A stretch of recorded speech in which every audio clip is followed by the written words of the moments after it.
Hello students, today's class for class 10 chapter भी 10 कर रहे हैं हम और कर रहे हैं हम वृत्त चैप्टर सर्कल। बहुत ही 10th क्लास में इजी चैप्टर है फर्स्ट ऑफ ऑल।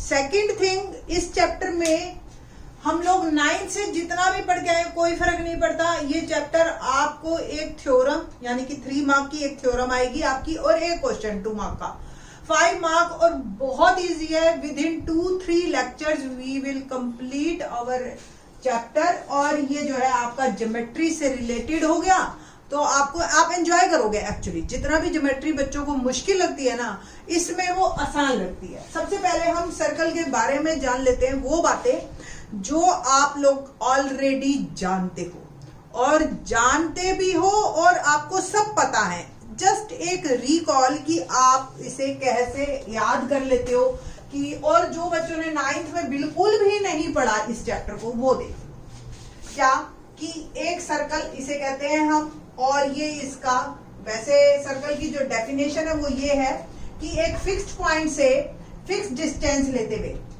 ठीक है, एक बिंदु से कंप्लीट एक फिक्स्ड डिस्टेंस लेते हुए अगर आप एक डॉट डॉट डॉट डॉट, जैसे सपोज एक बच्चा है, आपने उसकी कमर में बांध दिया रस्सी और उसको ग्राउंड में फिक्स कर दिया, या एक कील लेके आपने गाड़ दी और उस पे रस्सी बांध दी।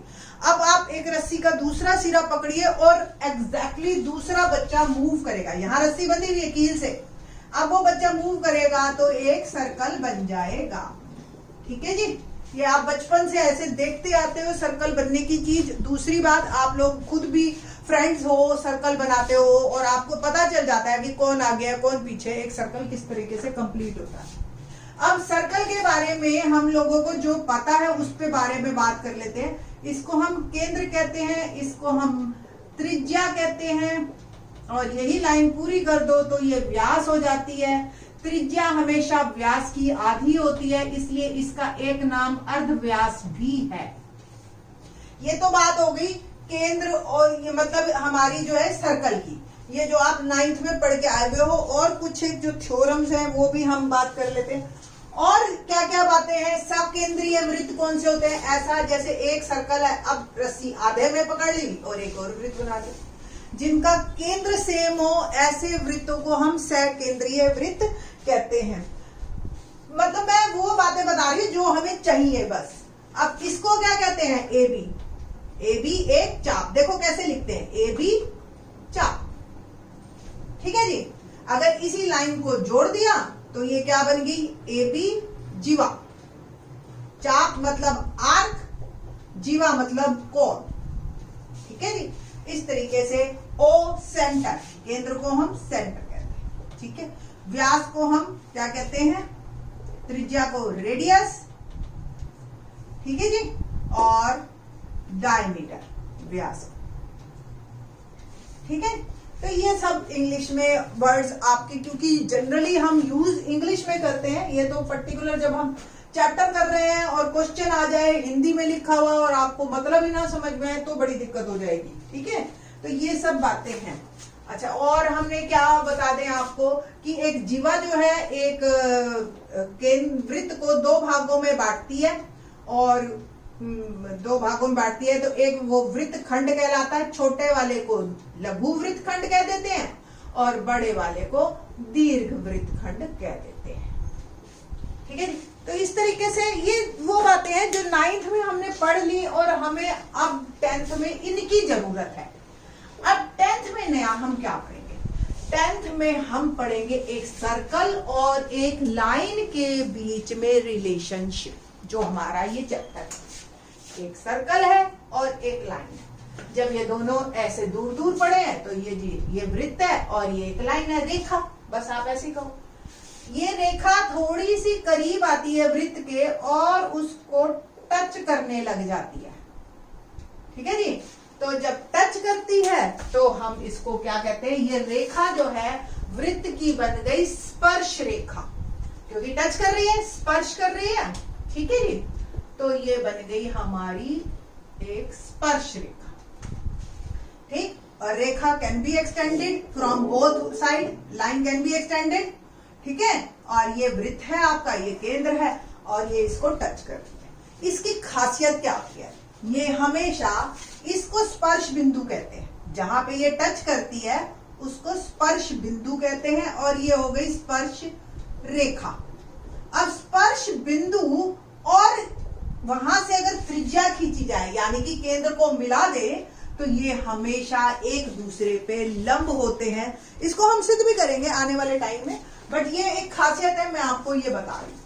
अब ऐसा नहीं हो सकता, कोई जरूरी है इसको स्पर्श ही करे। आगे बढ़ गई ये रेखा, ऐसे देखो ऐसे मूव कर रही थी, फिर यहां आई, फिर बढ़ गई, तो अब ये सीकेंट बन गई।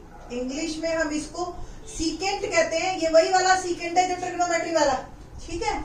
और ये जो है हिंदी में इसको हम कहते हैं छेदक रेखा, छेद करते हुए आर पार हो गई।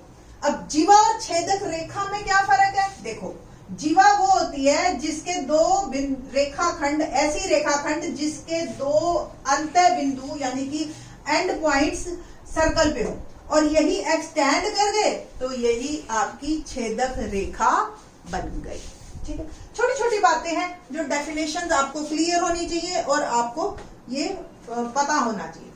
अब हम बात कर रहे थे दो सर्कल एक दूसरे को कहां टच कर सकते हैं। देखो एक ऐसे टच कर सकते हैं, टच करने की बात कर रही हूं मैं, अभी काटने की बात नहीं कर रही, और ऐसे भी टच कर सकते हैं, है ना। अब इन दोनों में उभयनिष्ठ स्पर्श रेखाएं बनती है, यानी कि कॉमन जो है, जो कॉमन टेंजेंट्स।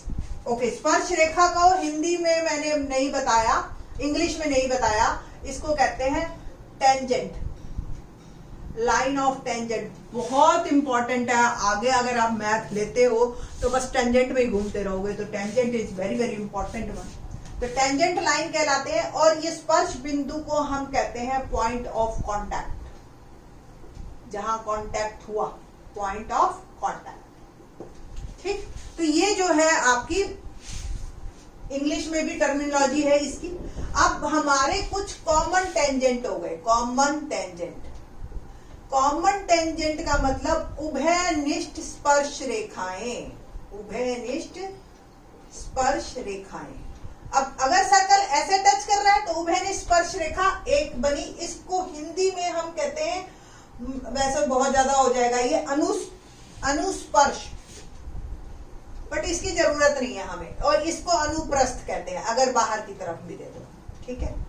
ये इस तरीके से है, ऐसे भी हो सकती है कॉमन टेंजेंट, ऐसे भी हो सकती है कॉमन टेंजेंट, ठीक है।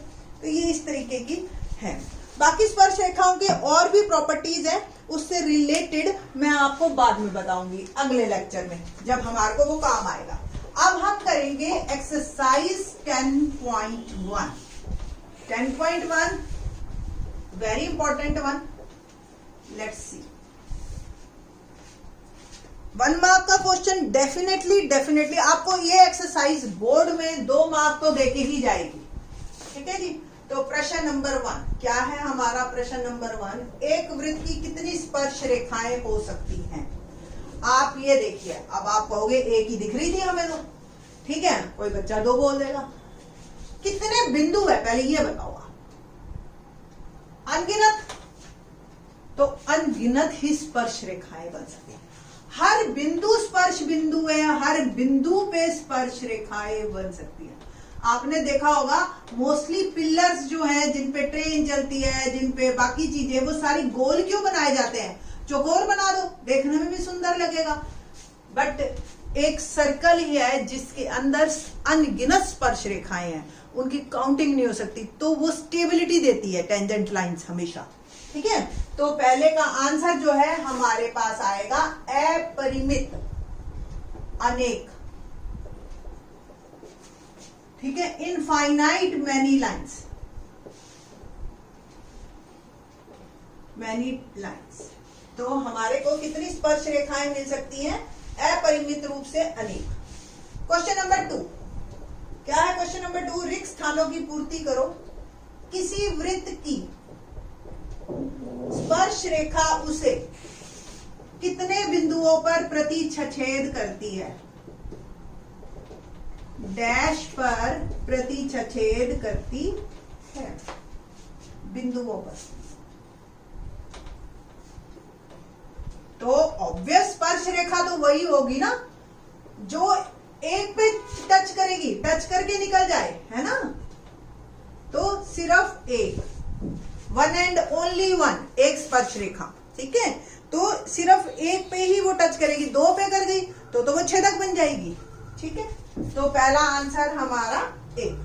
सेकंड पॉइंट, वृत्त की दो बिंदुओं पर प्रतिच्छेद करने वाली रेखा को क्या कहते हैं। मेरा आंसर आ ही गया, वृत्त के दो बिंदुओं पर प्रतिच्छेद करने वाली रेखा को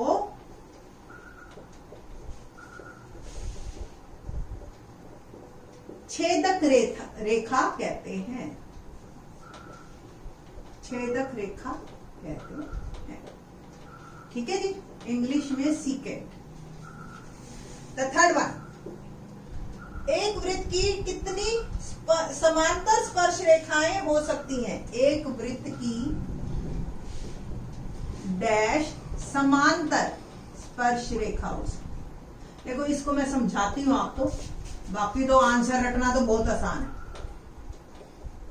आपने समझ लिया तो रटने की जरूरत नहीं है, उससे और रिजल्ट्स निकल आते हैं। ये सपोज ये सर्कल है, ठीक है, ये टच, ये मैंने अभी बताया था, ये 90 के एंगल पे। तो अब इसी को ही आप एक्सटेंड करो तो इसके समांतर रेखा बनेगी, एकांतर कोण बराबर, तो ऐसी तो एक ही बनेगी ना बेटा, ठीक है। तो कुल मिला के दो ही समांतर स्पर्श रेखाएं हो सकती हैं एक वृत्त की। हाँ, हर पॉइंट की अलग अलग है। इस रेखा के समांतर एक होगी, इस रेखा के समांतर तो फिर और सारी छेदक है या फिर वो रेखाएं हैं, ठीक है ना। तो क्योंकि स्पर्श रेखा जब टच एक पे ही करती है तो एक ही बनेगी ना, कॉमन सेंस है ये तो एक तरह से। नंबर 4, वृत्त और उसकी स्पर्श रेखा के उभयनिष्ठ बिंदु को, अभी बताया था मैंने, वृत्त और उसकी, सॉरी मेरी राइटिंग बहुत अच्छी नहीं है, उसकी स्पर्श रेखा के उभयनिष्ठ बिंदु को क्या कहते हैं। मैंने बताया था पॉइंट ऑफ कांटेक्ट इंग्लिश में, और हिंदी में स्पर्श बिंदु, स्पर्श बिंदु कहते हैं। तो ये हमारा सेकंड क्वेश्चन था। पहले का आंसर 1, दूसरे का छेदक, तीसरे का 2 और चौथे का आंसर जो है वो है स्पर्श बिंदु, ठीक है। In the next lecture we will do theorem and then question 3rd and 4th. Thanks.